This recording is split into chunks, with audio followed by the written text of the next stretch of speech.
Bem, então vamos começar a aula dia 2 de outubro de 2017.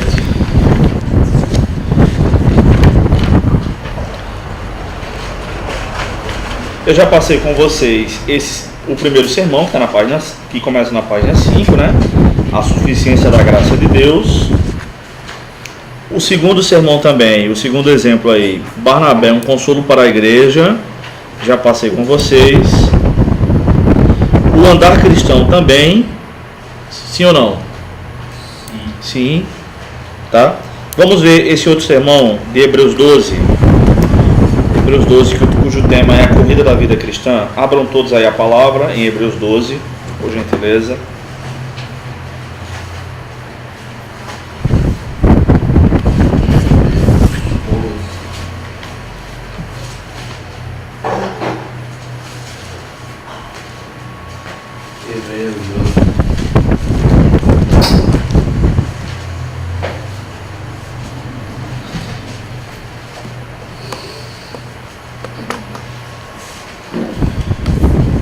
Vejam só, deixem a Bíblia aberta e a apostila aberta para a gente ir comparando, tá? Não há apenas uma forma de dividir o texto, né? Em alguns textos bíblicos, o sermão não fica tão simétrico assim, não fica tão... é difícil fazer com a palavra-chave e tal, como nesses primeiros sermões aí, tá bom? Primeiro, a palavra-chave é graça. No segundo, a palavra-chave é etapas, né? A primeira etapa, Barnabé é um doador. A segunda etapa, Barnabé é um discipulador. No terceiro sermão, a palavra-chave é andar. O primeiro andar, o segundo andar e tal. E agora não há uma palavra-chave nesse texto de Hebreus 12, tá? Geralmente, nos sermões que vocês vão pregar nos 4 evangelhos, é difícil fazer isso, ter uma palavra-chave, porque tem histórias nos evangelhos que são 6, 7 versículos só. Enfim, é mais difícil. Tem aquela história, então a gente precisa explicar o contexto, por que fez isso. Por exemplo, quando Jesus mandou curou um leproso em Mateus 8, de 1 a 4, e ele diz: agora vai, mostra-te ao sacerdote. Por quê? Qual é a questão ali? Aí então a gente precisa entender aquele contexto, que o sacerdote na época de Jesus, na verdade desde o Antigo Testamento, ele é também o camarada que trabalhava na vigilância sanitária, vamos dizer assim. Ele que olhava se a pessoa estava doente ou curada de algumas doenças. No caso, a lepra ou algumas outras doenças de pele. Lepra é hanseníase, tá, gente? Hanseníase. O sacerdote que olhava. Então Jesus mandou ele no médico. Agora vá lá e faça o exame para você ver que está curado mesmo. Não é para ver se está curado, é para ver que está curado, tá? Que está limpo, né? Que estava limpo, exatamente. Limpa, sem nenhuma mancha. Sem nenhuma mancha. Não sei se você já viu alguém com hanseníase ou sabe como é. Começa uma manchinha, a mancha vai crescendo como se fosse um pano branco e a pessoa perde a sensibilidade ali. Então o teste que é feito de hanseníase é o seguinte: a enfermeira, né, geralmente é uma enfermeira, fica atrás da pessoa, pede para a pessoa tirar a camisa, e aí com uma coisa pontiaguda, tipo uma caneta mesmo, ela começa a empurrar na pele da pessoa. Foi? Meu pai também teve. De 5 anos. Foi, né? Até minha mãe também tomou a vacina, fez exame tudo para ver se tinha, porque tinha contato. Sim. Papai teve também. Faz uns quase 15 anos, mas... Meu pai tem 6 anos. Foi, né? Enfim, aí perfura assim, tá? Para ver se a pessoa sente, porque o leproso não sente. A pessoa que está com hanseníase perde a sensibilidade. É, ali onde está a mancha, né? Se coçavam com carro, se rasgavam. Porque não sente dor, né? Não sente nada, perde a sensibilidade.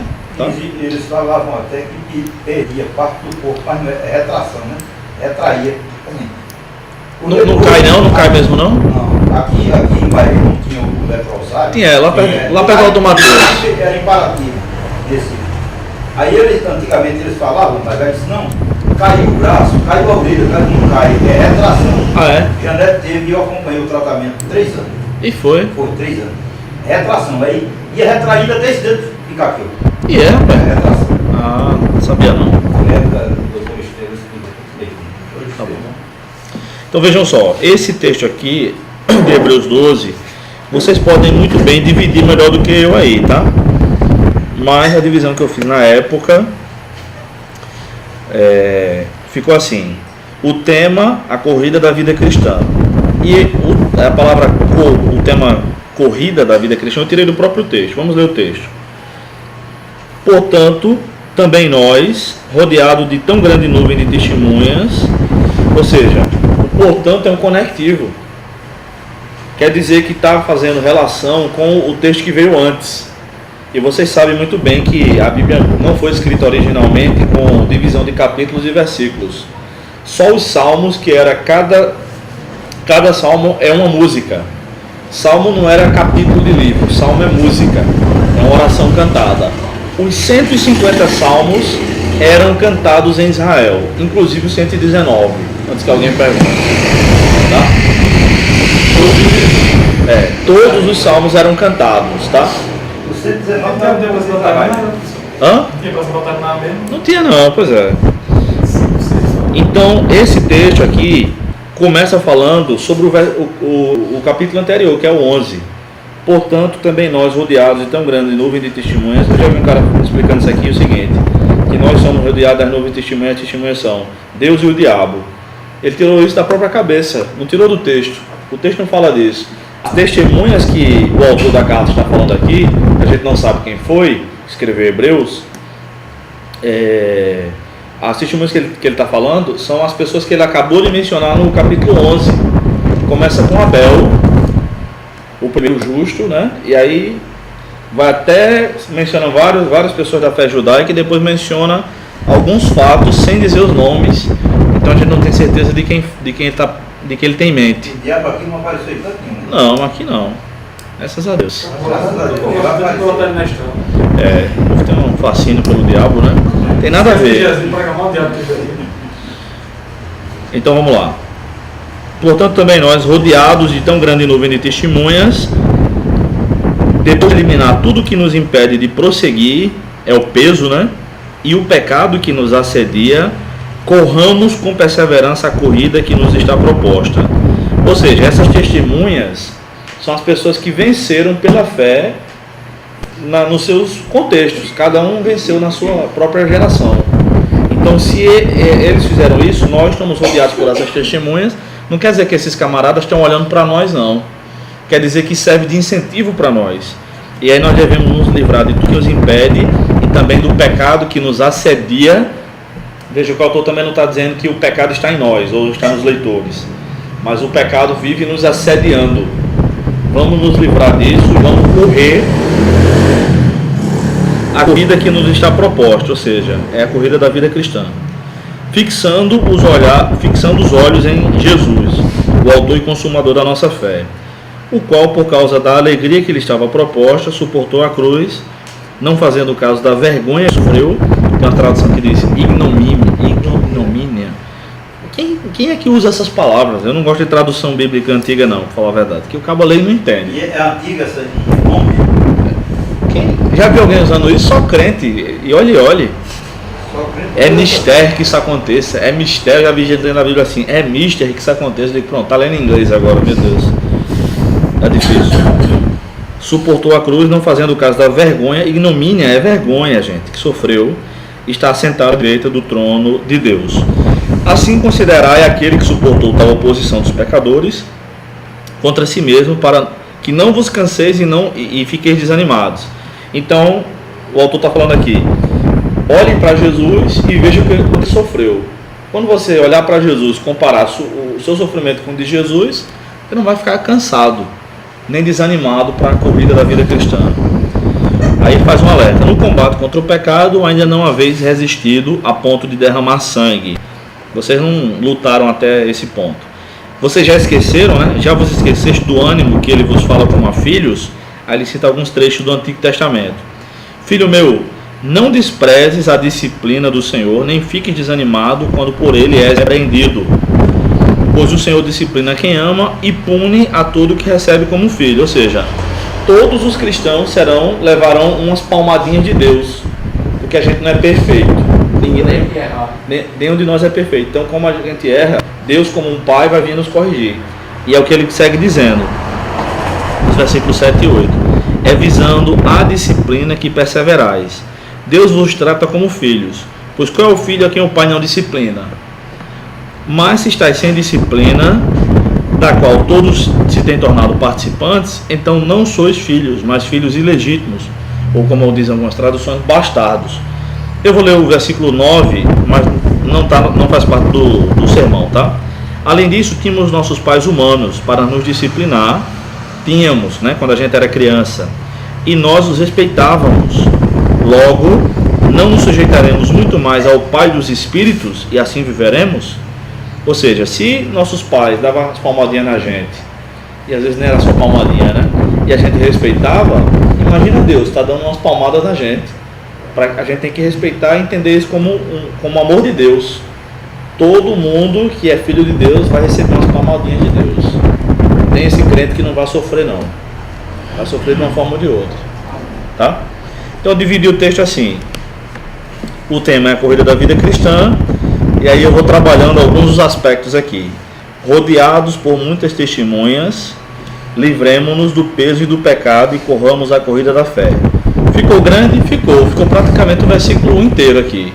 Só que pregação é a explicação do texto. E não tem problema se o ponto ficar grande ou não. E aí eu fui explicando o que eu acabei de explicar para vocês. Quem são as testemunhas? Qual o papel dessas testemunhas? É simbólico, né? Devemos nos livrar do peso. E aí no sermão eu explico que peso não é necessariamente pecado. Peso é algo que pode nos atrapalhar e levar ao pecado. Aí eu lembro que quando eu preguei isso aqui, eu fiz a comparação assim, que um atleta, quando está se preparando, não está na corrida ainda, está se preparando, ele coloca peso nos pés para correr, e ele corre com peso nos pés. E aí quando ele vai competir sem o peso, aí ele fica muito mais veloz, né? Mas a gente tem que se livrar do peso, e o peso são aquelas coisas que não são necessariamente pecados, mas podem nos atrapalhar. E ainda tem outros que ele amarra, ele puxa o treinador. Sim. Como é lá. Eu fiz muito isso quando eu jogava numa escolinha de futebol. O treinador puxando ele atrás e ele correndo, puxando ele. Isso. Aí eu expliquei o que é o peso, explico como o pecado nos assedia, e eu digo, o objetivo disso tudo é um só. É para que a gente corra a corrida da vida cristã. A vida cristã a nossa vida com Deus aqui na Terra é comparada a uma corrida aqui. E a corrida que eles tinham em mente é a corrida da Grécia mesmo, a corrida grega, o atletismo, tá? Tem até um detalhe curioso que eu não falo nesse sermão, porque não tem para quê, mas eles corriam nus na Grécia Antiga. Hoje em dia os corredores, os atletas não correm ou com roupa curta, ou com aquela roupa bem colada, tipo um maiô, né, e tal. Homens e mulheres, né, tem para homem e tem para mulher. Lá na Grécia Antiga era pelado. E como os judeus eram circuncidados, né, a circuncisão é uma cirurgia mais invasiva do que a fimose. A cirurgia de fimose retira o excesso de couro da glande, do pênis, e a cirurgia de circuncisão não, retira mais couro ainda, tá? Não amasse não meu carro, por favor, ainda estou pagando.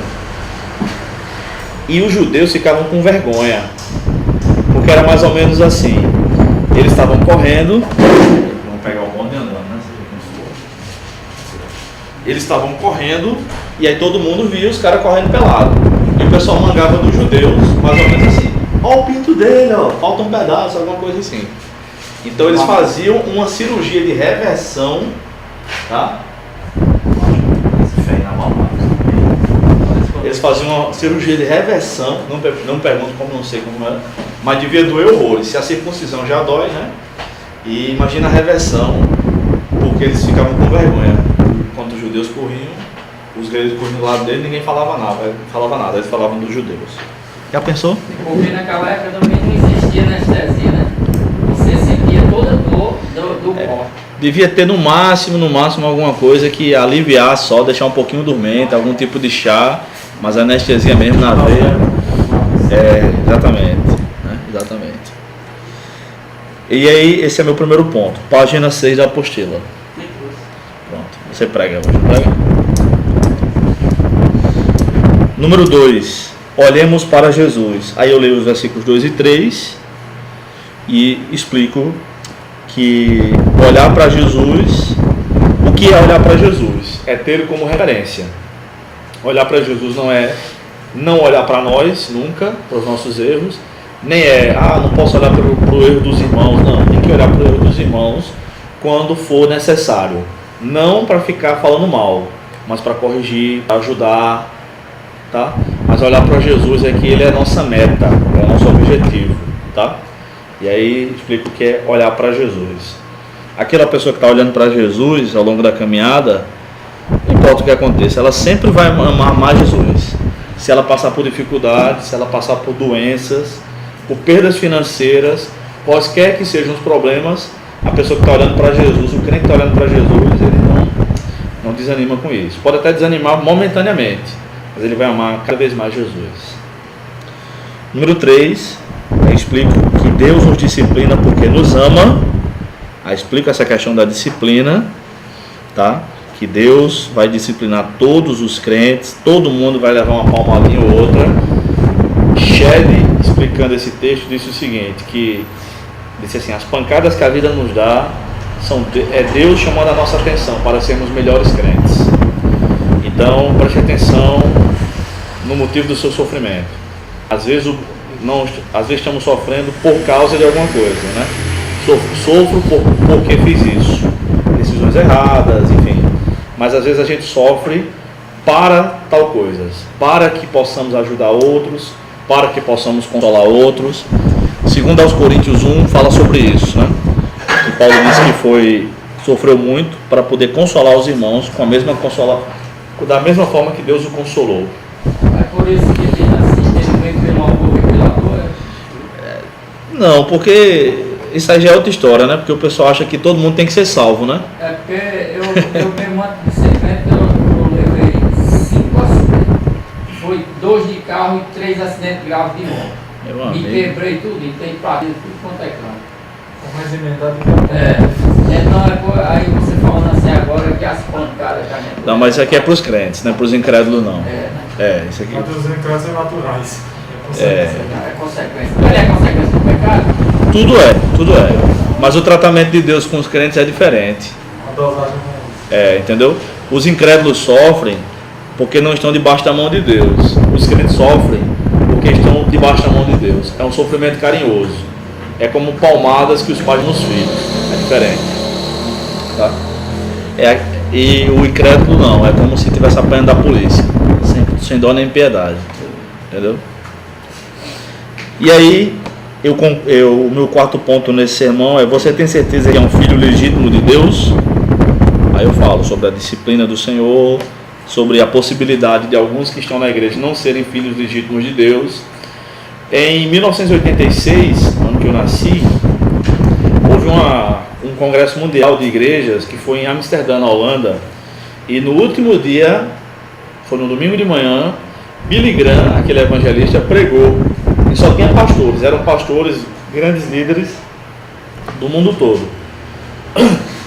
Billy Graham pregou João 3,16 e no final fez o apelo para as pessoas receberem Jesus como Salvador. Só tinha pastores. Mais de 300 pastores se converteram lá. Que coisa, hein? Só Deus sabe quem é salvo. Só Deus sabe quem é salvo. O John Wesley, o grande avivalista da Inglaterra, né? Ele foi missionário, não lembro exatamente aonde. Se alguém lembrar, pode falar. E aí ele era muito carinhoso com as mulheres lá nesse lugar. Mas ele não chegou a ir para a cama com nenhuma delas não, sabe? Mas os maridos ficaram muito ciumados, né? Disse, rapaz, a gente vai matar esse cara. Esse cara tá urubuzando minha mulher aqui, a minha também. Vamos matar esse cara. Aí ele voltou para a Inglaterra. Quando ele estava voltando, houve uma tempestade muito grande. Aí tinha um grupo de cristãos morávios lá, né, do que hoje é a Alemanha, aquela região do que hoje é a Alemanha. Enquanto o navio provavelmente ia naufragar, essa era a promessa, os morávios pegaram... Lembra daquela cena do Titanic, que tinha um grupo de crentes que começou a louvar? Aquilo ali é inspirado na história dos morávios, porque os morávios fizeram aquilo, pelo menos nessa história. Os morávios tranquilos, pelo menos aparentemente, começaram a cantar louvores. E ele, missionário, disse, rapaz, eu tô com medo de morrer aqui e ir pro inferno. Aí ele voltou, foi convidado para ir para um culto doméstico. Ele foi, contra a vontade dele. Isso foi em maio de 1730 e alguma coisa. Aí, quando ele chegou lá nesse culto, já tinha começado, os irmãos estavam lendo o prefácio do comentário de Lutero à carta de Romanos. E os cultos eram assim, as pessoas liam sermões naquela época, liam livros, tá? E aí, John Wesley se converteu naquela noite. Ele escreveu no seu diário que o seu coração foi estranhamente aquecido pelo Espírito Santo, e foi quando ele entregou a vida a Jesus. Então, exatamente. E aí foi o que foi o ministério dele, né? Depois disso, ele cavalgou mais de 400 mil quilômetros para pregar o Evangelho.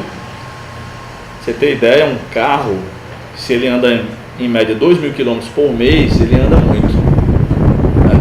Ele cavalgou mais de 400 mil quilômetros, é o estimado, fizeram os cálculos aí, alguns estudiosos. Pregou mais de 40 mil vezes, muitas vezes ele pregou 8 mensagens num dia. Eram mensagens evangelísticas e no meio da rua, né? Então, era a mesma mensagem. E andando a pé. Hã? A pé. A pé e a cavalo. E escreveu mais de 200 livros, tá? Ele geralmente ia escrevendo e cavalgando, porque os cavalos iam andando devagarzinho, em bando, né? E ele lá, escrevendo, né? Enfim, o irmão dele, Charles Wesley, que foi abençoado pelo mesmo ministério aí, trabalhou com ele, compôs mais de 6 mil hinos. Acho que eu já falei até isso aqui. A harpa cristã tem 625 hinos, a versão mais recente da harpa cristã. E são muitos autores. Era como se Charles Wesley, o irmão dele, sozinho tivesse escrito 10 harpas cristãs. Já pensou? Enfim, e aí eu aponto, esse meu quarto ponto eu já ligo com a conclusão. Explico o que é ser filho de Deus, explico o que é não ser filho de Deus e as consequências disso, e pergunto: todos que estão aqui têm certeza que são filhos de Deus? Se alguém, e aí quando eu estou pregando eu digo, né? Se alguém, eu digo aqui também, né? Se alguém que tem aqui que não tem certeza de ser filho de Deus, Deus está dando uma oportunidade mais uma oportunidade para que você se torne um. E, enfim, se alguém se converter, a gente ora. Se não converter, também Deus sabe de tudo. Para ser filho de Deus só precisa ser evangélico? Crente no Senhor Jesus.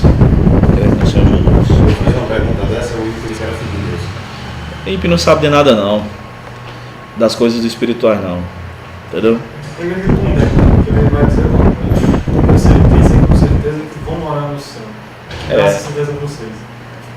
Só a Bíblia. Para ele, isso aqui não é suficiente. Ele disse que a gente acha.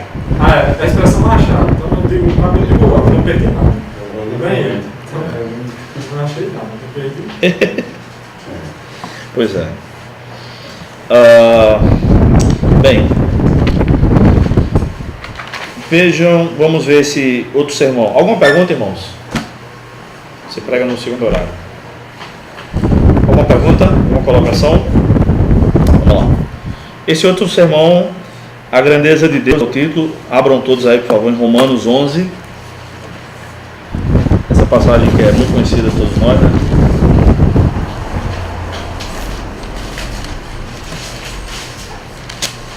(33) 33 a 36.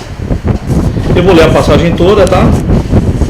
Diz assim: ó profundidade da riqueza, da sabedoria e do conhecimento de Deus, quão insondáveis são os seus juízos e quão inescrutáveis os seus caminhos. Pois quem conheceu a mente do Senhor? Quem se tornou seu conselheiro? Quem primeiro lhe deu alguma coisa para que seja recompensado? Porque todas as coisas são dele, por ele e para ele. A ele seja a glória eternamente. Amém. Então esse é meu texto base. O tema é a grandeza de Deus. Mais uma vez eu repito, vocês podem dividir essa passagem de maneira melhor que eu, é claro. Mas foram 3. Todos nós vamos pregar em cima desse aqui, Não, só estou dando exemplos. No caso, a gente tem a liberdade de escolher qualquer texto. Vocês podem pregar qualquer texto canônico, qualquer texto bíblico. Qualquer texto no Velho ou no Novo Testamento. Exatamente, só não vale os livros apócrifos, tá bom? Bíblia apócrifa, a Bíblia dos católicos lá, que os livros apócrifos não valem, tá? E aí eu explico. Meu primeiro ponto, aqui é um refrão, tá? Não é apenas uma palavra-chave, mas um refrão. Deus é grande porque, aí eu explico de acordo com esse texto, possui riqueza, sabedoria e conhecimento. Já tem bastante coisa para explicar. O que é essa riqueza? Tudo que existe na face da Terra e no universo todo, aquilo que a NASA só vai descobrir daqui a 200 anos que existe, tudo é de Deus. Tudo é dele, tá? Toda a riqueza deve ser gasta para ele, em prol do reino dele. Tudo que nós temos no nosso bolso é de Deus, tudo que tem no banco é de Deus, e nós devemos usar tudo para glorificá-lo. E os homens pagarão por não usarem seu dinheiro ou as riquezas das nações para a glória de Deus, tá? Pagarão por isso. Toda a terra é minha, o Senhor diz na palavra dele, né? Explico que Deus tem toda a sabedoria, e aí não é bom apenas explicar, é bom dar exemplos, porque os exemplos, as ilustrações ficam gravadas na alma, tá? Podem ser ilustrações bíblicas. Nesse caso aqui de sabedoria, há muitas situações de Jesus que Jesus respondeu com sabedoria. A gente pode falar da sabedoria de Deus na criação, aquele caso de Salomão, que Deus deu sabedoria para ele decidir, das duas mães, lembram? Serra o menino no meio, dá um pedaço para cada uma. Aí a mãe, né, legítima do menino diz, não, prefiro que dê para ela o menino. Verdadeira não aceita. Não, então pode entregar para ela, que ela é a mãe do menino. Como é que você sabe? Sua mãe fazia um negócio desse. Sabedoria daquele cara, veio de quem? De Deus, entendeu? Enfim. E fazer, além disso, essas ilustrações, correlações bíblicas. Tiago 1,5, se alguém tem falta de sabedoria, peça a Deus, que a todos dá livremente, sem lançar em rosto. Deus dá sabedoria e não passa na cara, tá? Enfim, aliás, se a gente não pedir a Deus essas coisas, a gente vai pedir a quem? Outra forma de fazer isso aqui também, nós podemos, enquanto estivermos pregando isso aqui, falar sobre outras formas de adquirir sabedoria também, na própria palavra. Há muitos provérbios que ensinam como adquirir sabedoria. O temor do Senhor, Provérbios 1,7, é o princípio da sabedoria. Nós podemos adquirir sabedoria cumulativa. Ao longo dos anos, nós vamos para a igreja, escutamos pregações, lemos a Bíblia, vamos para a escola dominical, curso de doutrina, fazemos cursos bíblicos. Nós vamos adquirindo sabedoria. Tá?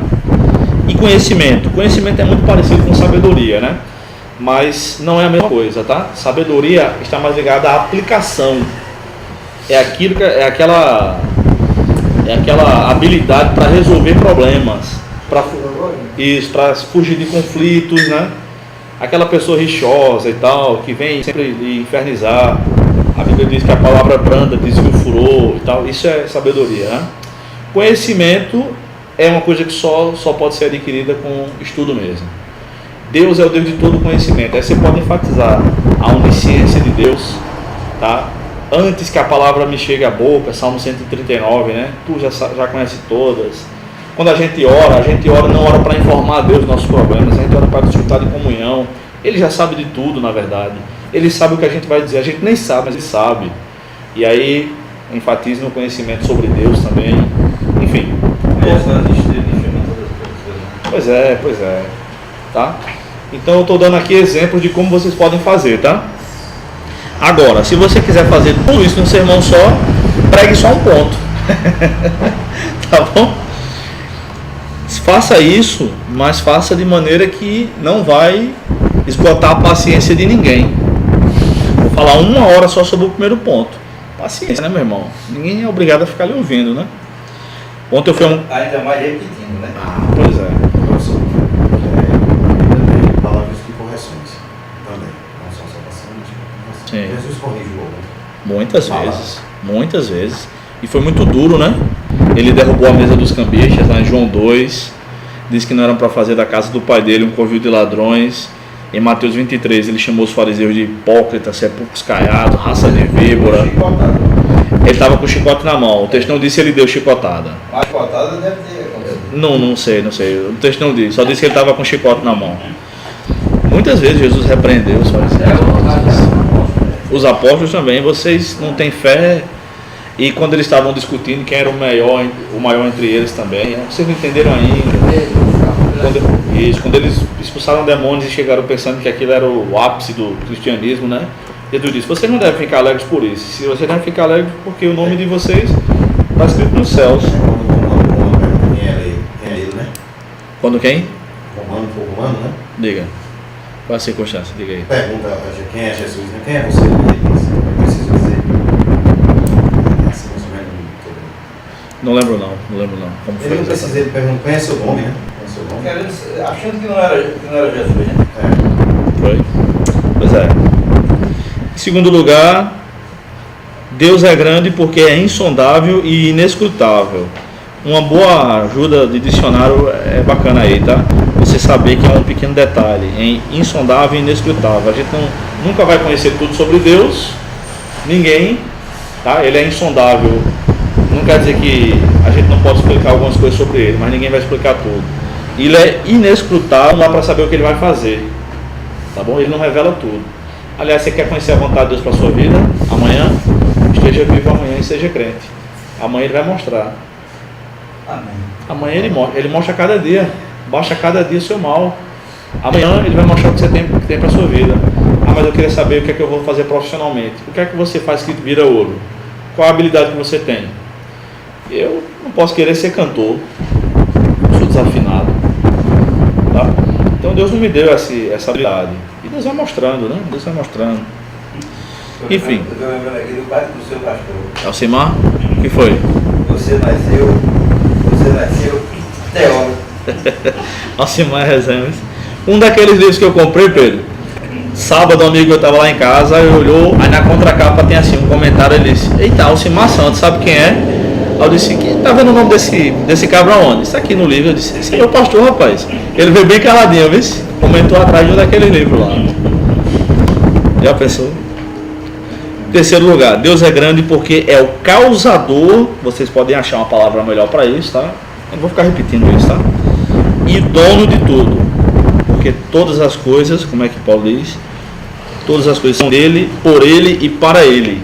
Então ele é o criador, o motivo, e tudo é dele. Ele faz tudo, ele faz para ele e tudo é dele. Tá bom? Nada é por acaso, não acontece nada por acaso. Não houve uma grande explosão, Big Bang, que foi estourando as coisas e de repente o homem passou a existir, era um macaco e depois virou homem. Essa é uma mentira, né? Rapaz, isso é uma blasfêmia, né? O homem foi criado à imagem e semelhança de Deus. O homem é o único ser que tem condições de decidir, né? Enfim, Deus é o dono de tudo, por isso que tudo que ele manda fazer é correto. Enfim, eu não lembro como foi que eu preguei esse sermão aqui, faz muito tempo, tá? Tem no mínimo aí 7 anos que eu preguei essa mensagem a última vez. Mas uma questão que pode ser trazida à tona aqui são as questões éticas que a Bíblia fala, né? Por que nós valorizamos mais a vida humana que a vida de animais? Porque o homem é mais semelhança de Deus, embora Deus tenha feito todas as coisas, tá? Por que nós consideramos que Deus estava correto quando ele mandou Saul matar todos os amalequitas? Porque Deus é o criador, o causador, o dono de tudo, e ele não deve satisfação a ninguém por isso. E Saul é o errado da questão, não Deus, né? Você falando isso aí, professor, eu tenho um vizinho meu, não agora ali onde eu estou, mas lá embaixo onde eu morava, às vezes eu conversava, meu irmão conversava sempre. Ele disse, eu me intriguei de meu pai. Eu disse, mas por quê, rapaz? Ele gosta muito de cachorro, sabe? Ele viu com um cachorrinho. Isso é porque é o seguinte, meu pai, ele matou 2 cachorros, eu fui intrigado do pai. Ele disse, depois eu voltei a falar com ele, fiz amizade com ele, hoje continua, mas ele disse, aí ele contou uma outra história de uma pessoa que ele conhece, que ele ficou com raiva dele também, porque ele criava, um fazendeiro, criava boi, tinha 2 boi, tão manso, tão amigo do dono, que quando ele chegava na fazenda, no terraço da casa, ele chamava o boi, lambido, acredita? Ele foi e matou o boi. Ele ficou irado. Isso é um boi demoralizado. Ele ficou irado rapaz. com ele. Meu irmão, é melhor comer a carne do boi do que comer a carne dele. Faz parte. Tão manso assim, tão amigo dele. Mas um dia, né? Depois do dilúvio, Deus disse que a gente podia comer qualquer coisa que se move. Qualquer bicho pode comer sem peso de consciência. Pode comer tudo. Agora, se você não gostar, você não é obrigado, né? Professor, o senhor disse que ele é causador e dono de tudo. Ninguém pode comer, né? Diz na Bíblia que Deus mata. E sim, na verdade ele é o que dá a vida e o que tira a vida, né? E Deus Mas ele tem decisão de matar. Sim, tem. Tudo, na verdade a decisão é dele, né? No Salmo 139 não diz que todos os dias da nossa vida são por ele contados? Foi ele que decidiu o dia que a gente vai morrer, não é? Não tem isso, ele morreu, foi um acidente. Aos nossos olhos foi um acidente, mas nada foge do controle de Deus, entendeu? Deus sabia que seria aquele dia, tá bom? A da soberania, né? Sim, exatamente. Deus sabe o dia que todo mundo vai morrer, Deus sabe de tudo e de alguma maneira foi por ele determinado. No caso de Jó, o diabo queria levar antes, né? Mas Deus não deixou, né? Não tira a vida dele, né? Tudo isso é só para responder, professor. Porque tem uns ímpios que... Mas ímpio não acredita, né? A gente tem que orar para eles entregarem a vida para Jesus, na verdade, né? Tem crente que não acredita? Tem crente que não acredita? Eu fui pregar numa igreja e o cara que me chamou, um amigo meu, aí o pior é que aquele infeliz é amigo meu mesmo. Um aluno meu vizinho praticamente. Aí, bora naquele outro prédio lá, Luiz. Eu quero que você pregue lá num congresso de jovens sobre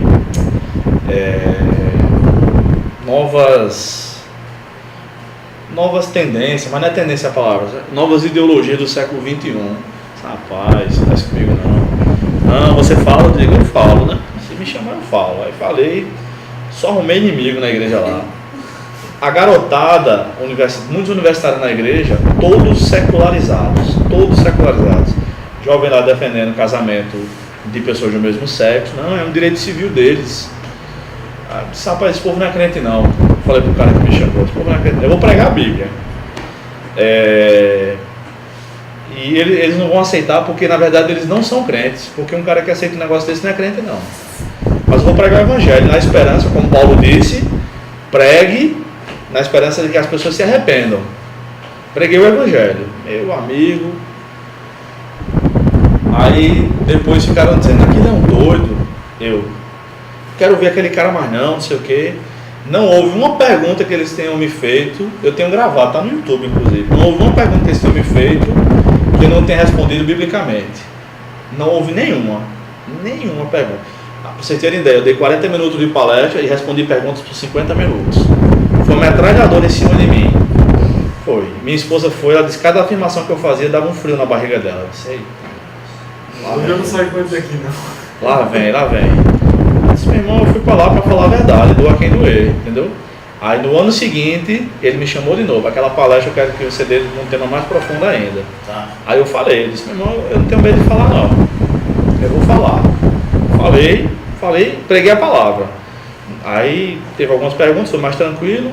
Quando terminou, aí eu fiquei para almoçar dessa vez. Outra vez eu acho almocei. que eles já disseram assim, é aquele doido.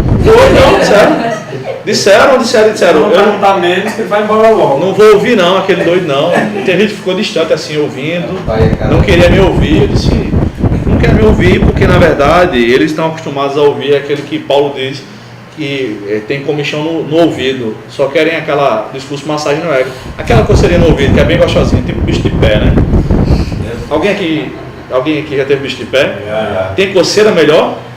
Tem não, amiga. Aquilo ali é bom demais. Coçar o dia todo. Pois é.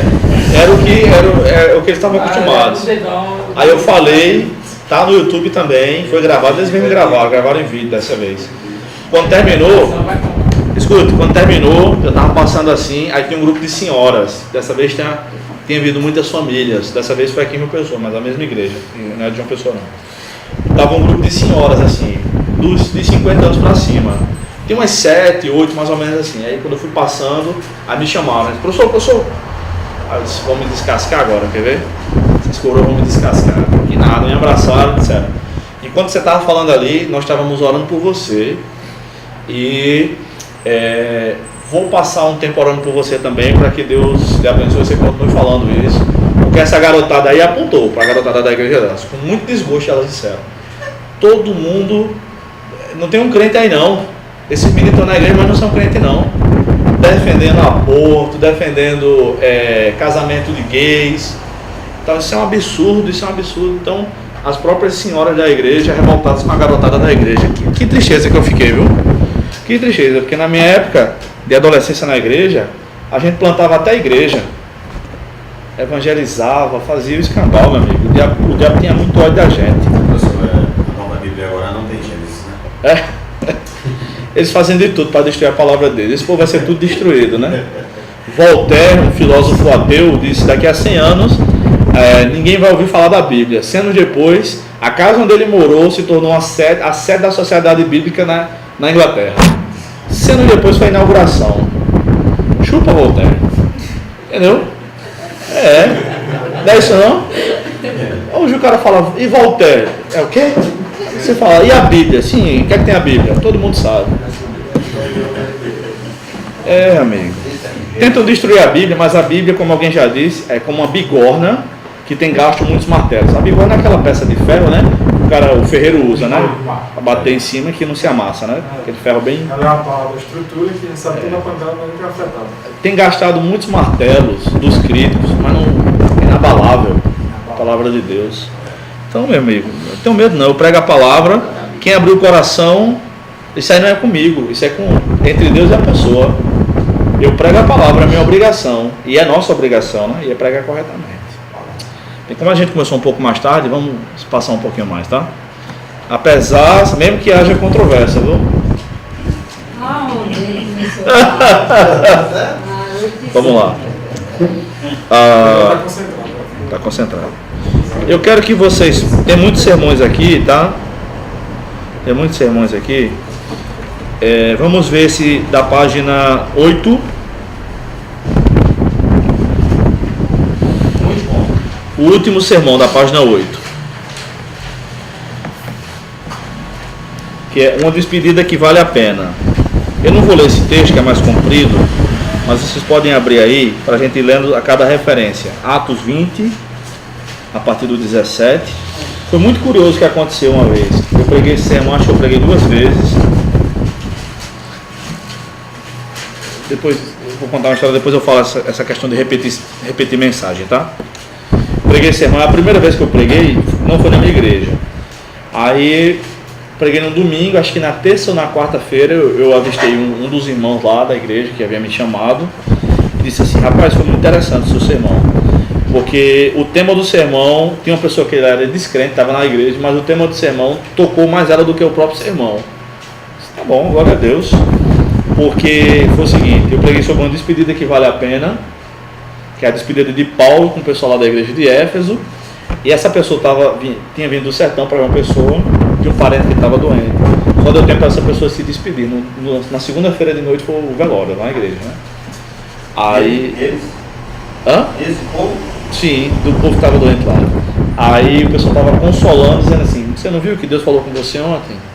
Dizendo que para você se despedir, que tem despedida que vale a pena, vocês fizeram as pazes e tal. E foi o que consolou a irmã lá. Eu disse, rapaz, um cara sem vergonha como eu, o tema do meu sermão Deus usou para consolar o povo. Deus é soberano, né? Então veja só, eu coloquei que é uma despedida que vale a pena. Minha introdução foi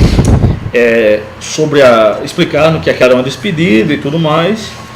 E o que é que pode acontecer numa despedida que vale a pena? O que pode ser dito, né? Que vai tornar essa despedida aqui, assim, realmente útil. Eu disse que Paulo lembrou algumas coisas nessa despedida. Primeiro que Paulo lembrou que viveu de maneira exemplar. Versos 18 e 19 diz assim: quando chegaram, Paulo disse-lhes: bem sei de que modo tenho vivido entre vós o tempo todo, desde o primeiro dia que entrei na Ásia, servindo ao Senhor com toda a humildade e com lágrimas e provações, as quais me sobrevieram pelas ciladas dos judeus. Então Paulo não chegou dizendo: me desculpe, não sei o que. Não, ele sabia e tinha consciência de que ele fez a coisa certa. Olha, enquanto eu estive aqui, eu fiz tudo que era certo. Ele disse em arrogância, né? Vocês têm visto, vocês sabem disso. Desde o primeiro dia que eu cheguei aqui, eu fiz isso, com lágrimas, com provações, com sofrimento, tá? Ele lembrou que viveu de maneira exemplar. Não dá para corrigir na despedida, né? Tem que ser ao longo do tempo. E se corrigindo, para que na despedida não tenha do que falar, né? Em segundo lugar, Paulo lembrou que pregou o evangelho àquela igreja. Versos 20 e 21.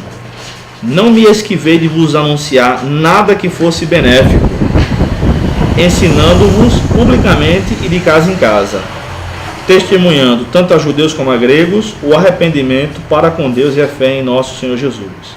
Então ele fez o trabalho certo, lembrou que pregou o evangelho. Essa aí. Terceira lembrança, Paulo lembrou que tinha um ministério guiado por Deus, versos de 22 a 24.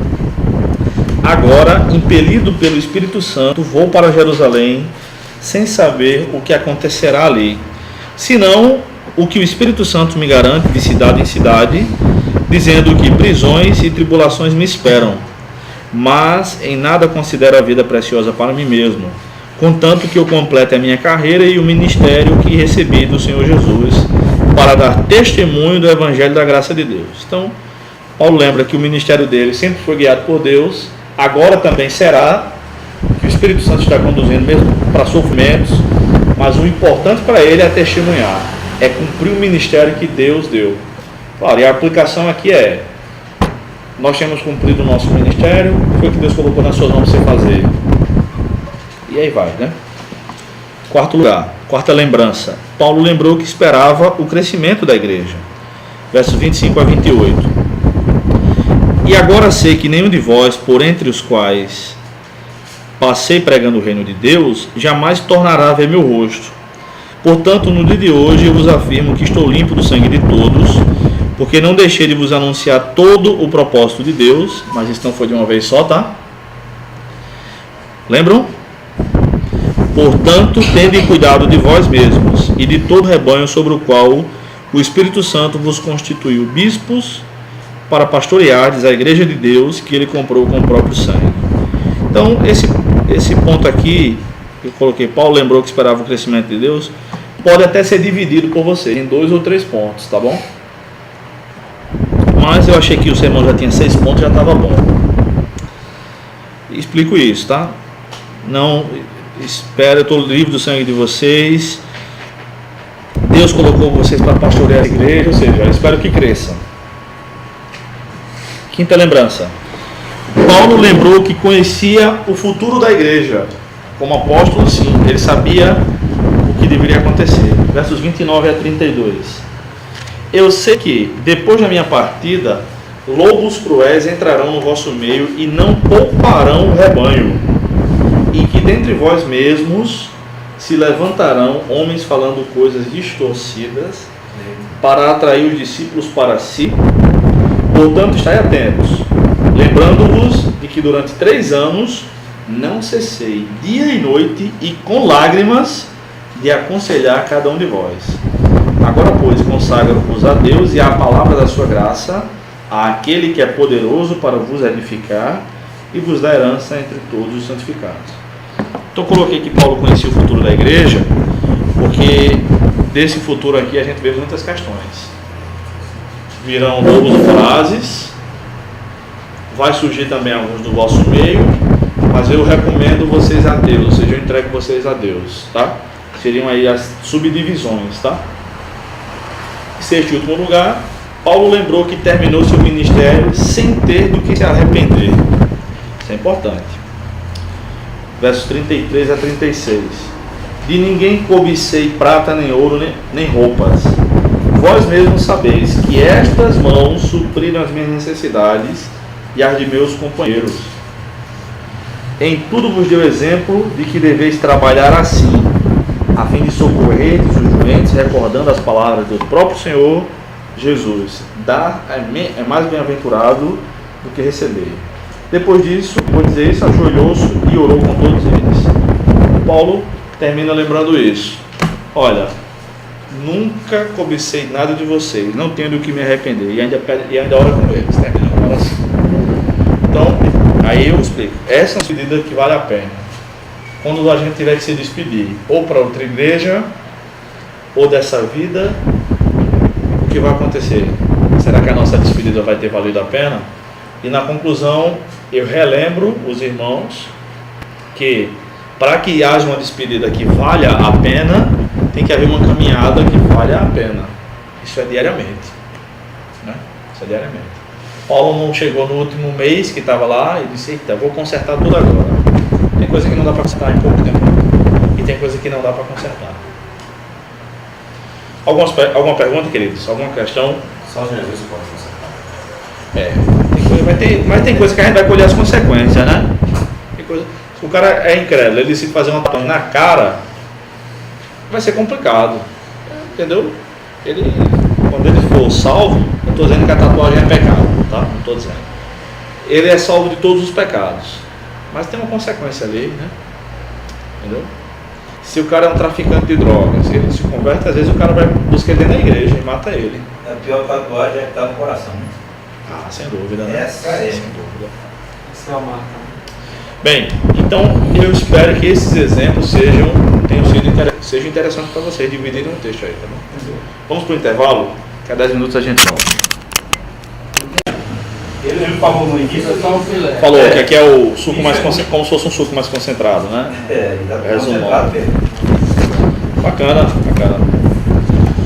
Ok, então vamos lá. A gente ainda tem alguns minutos hoje, eu quero aproveitar, tá? Não quero liberá-los não.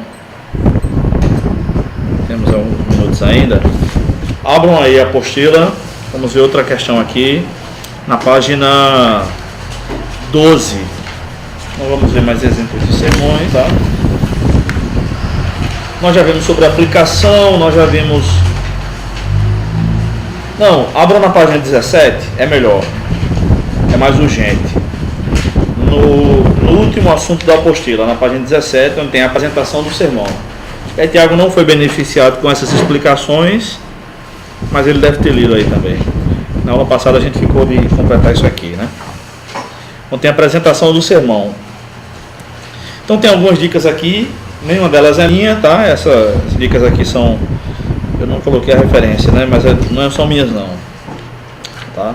Esqueci o nome do cabra. Então, são dicas da pregação propriamente dita. Extensão do sermão. Vocês que pregam sempre têm que estar atentos a isso, tá? Com a extensão do sermão.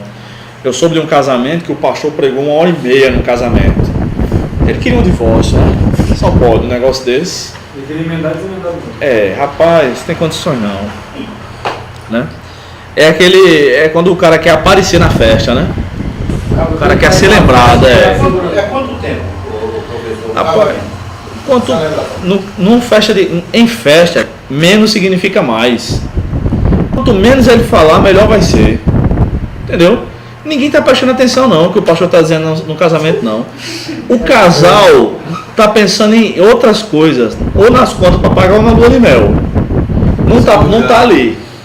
Hã? E os convidados estão pensando na festa. Entendeu? O casamento, lê alguma coisa na palavra, faz uma explicação rápida, faz uma oração, abençoa, vamos para a festa. Eu acho que quando o pastor ou o pregador quer aparecer no casamento, é tipo um juiz quando quer aparecer no jogo de futebol, que fica inventando moda, entendeu? Tem que ser o mais discreto possível. Ali, entre aspas, né, as estrelas são os noivos. O pessoal que foi, os convidados foram para celebrar com os noivos, não com o pastor. Pode ser qualquer pastor, mas não pode ser qualquer noivo. Entendeu? Todo casamento tem 4. 4 o quê? 4 pastores que estão. É difícil, né, cara? É difícil. Tem que ser muito. Esse que a gente foi agora foi 4. Porque você era judeu isso aí. Era 3 dias de festa. Era pra garantir mesmo, né? Aí, né? Não, lá foi lá em Natal. O pior que isso.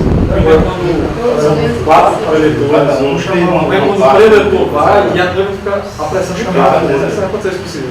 Não. Nunca vi não. O pastor da outra igreja que eu estava, ele foi celebrar um casamento, ele ficou irado, porque quando ele começou a ministrar, a noiva começou a olhar para ele e dando sinal para ele apressar. Ele não tinha nem conversado. Essa noiva tem quantos anos, hein?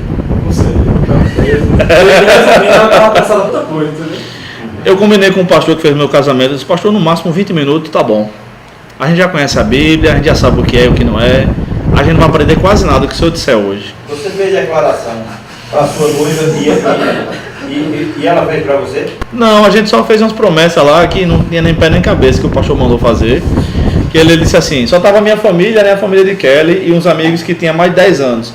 Na época eu tinha uma bicicleta usada e alguns livros.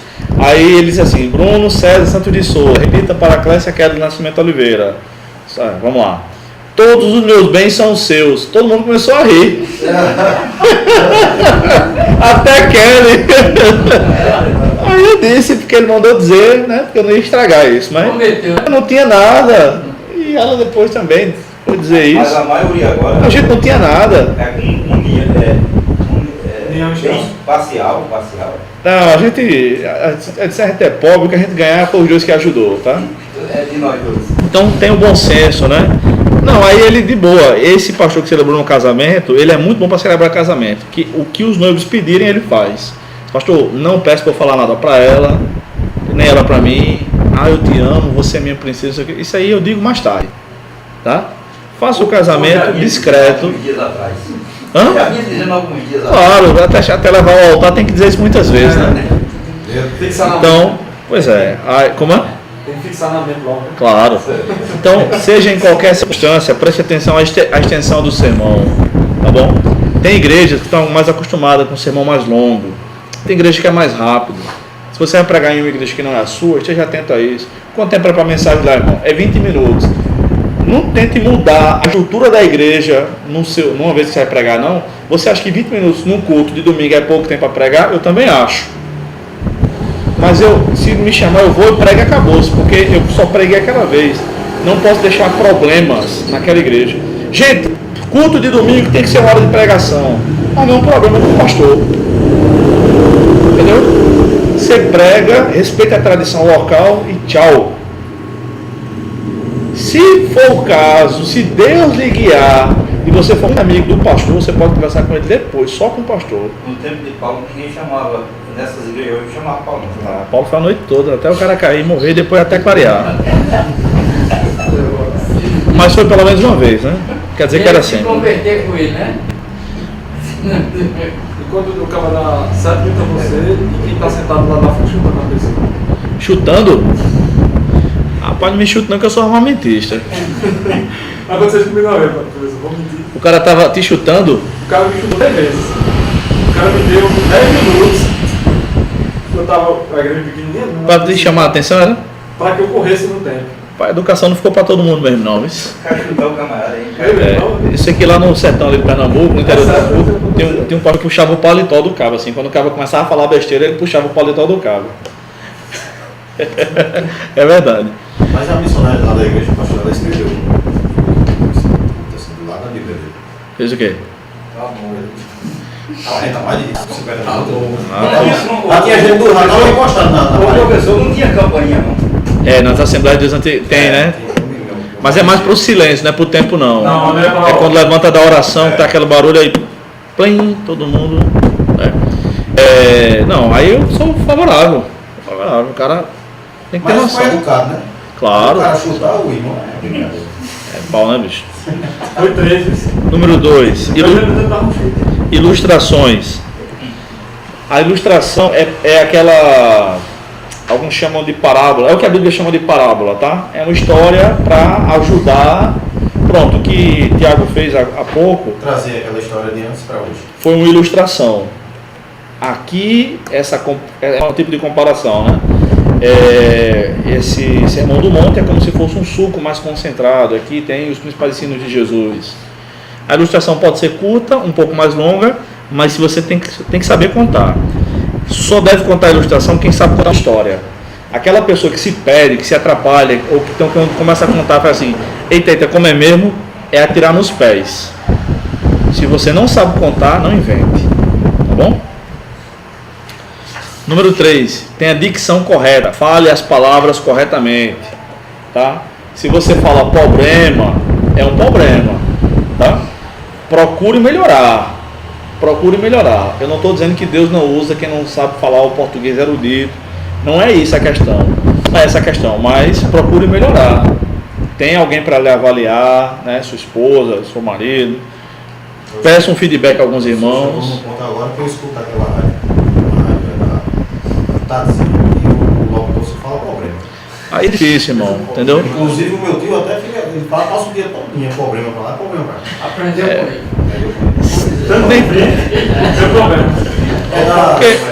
Não tem problema. Né? Não tem problema, o camarada não vai saber tudo, a gente erra, e erra muito.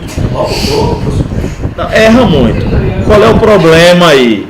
É a arrogância. Irmão, deixa eu lhe ajudar aqui. Não, aí não, meu irmão, eu sou homem de Deus, você vai pra lá, não sei o que, Deus me usa assim, não vou melhorar. Essa arrogância aí é pecado, né? Tá? A gente viu aquele caso de Apolo, né? A humildade de Apolo, o pregador que era, aceitou a ajuda de Áquila e Priscila. Uma mulher tomou a iniciativa naquele tempo, gente. Uma mulher tomar aquele tipo de iniciativa era muito mais vergonhoso que o camarada. Não? Como é, Fernando? Desrespeito, né? Pois é, era um desrespeito. Tá?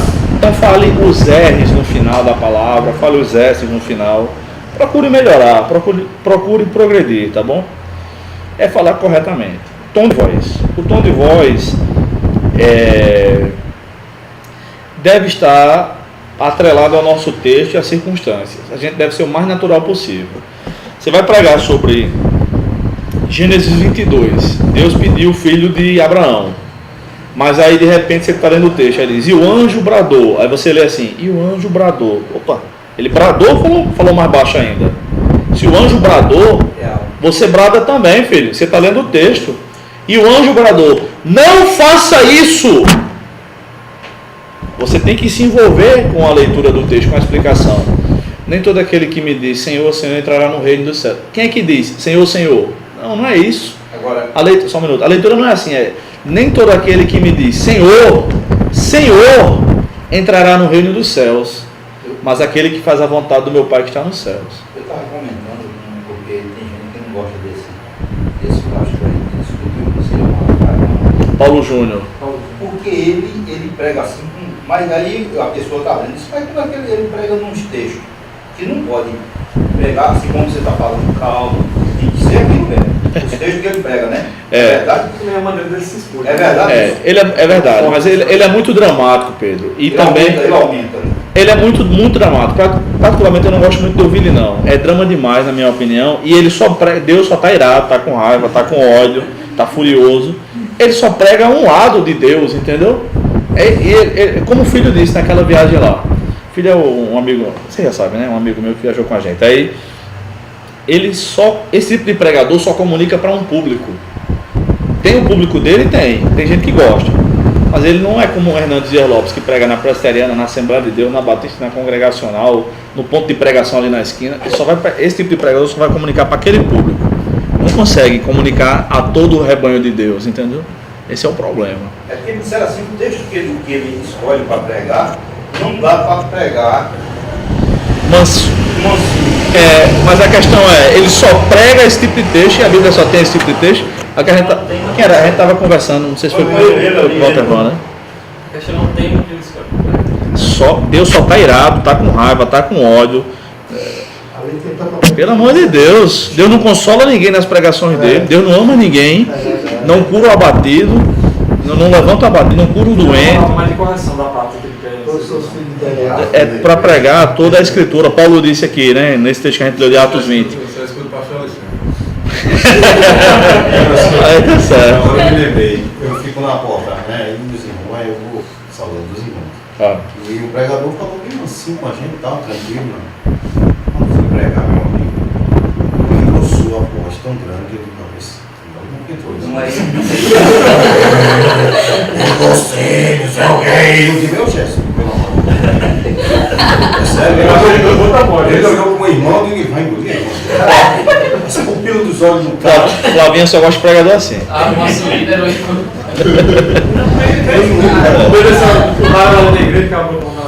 Ele engrossou a voz, cara. Mas eu conheço um pregador, quando ele pega o microfone, parece que ele muda logo. Tem que mudar a voz. Não deve mudar, tem que ser o mais natural possível. Seja você, não seja um ator no púlpito, né? Pregar naturalmente. Você fala assim. Não seja como os que aprendem com um Edinho Macedo, que torta até o dedo. Não, ele tem. Não, ele é. Pelo amor de Deus. Os outros pastores, né? Sim, é.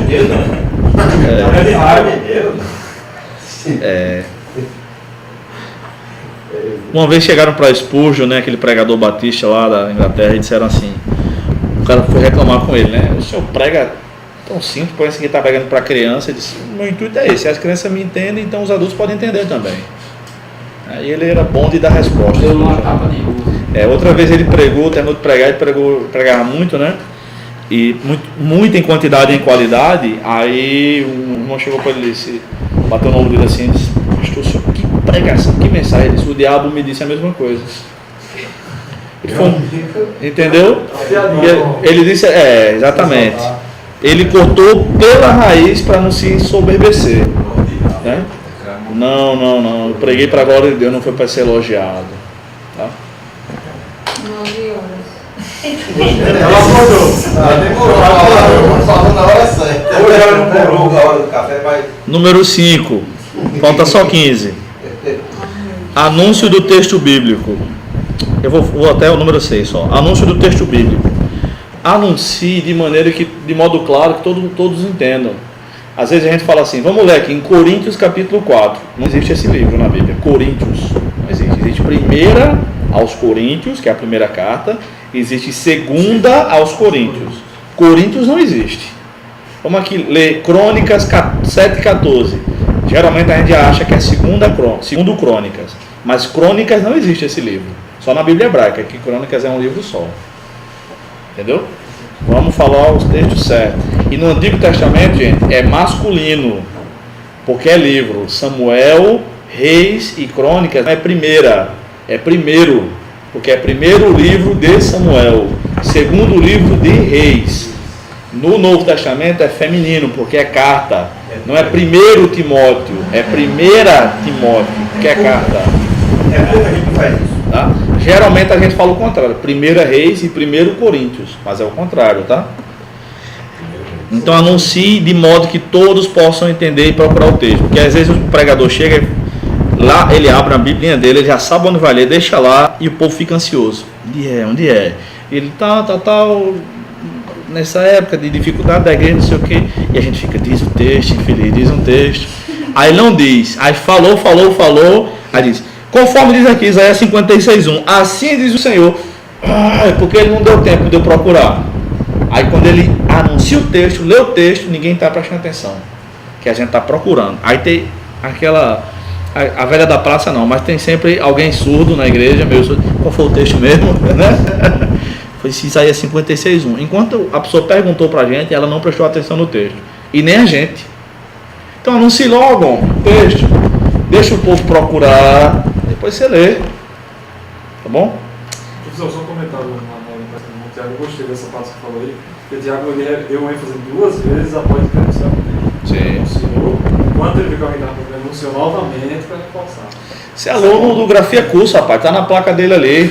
Isso né? Qualquer um não, rapaz. Tem que dizer que morreu. Pois é.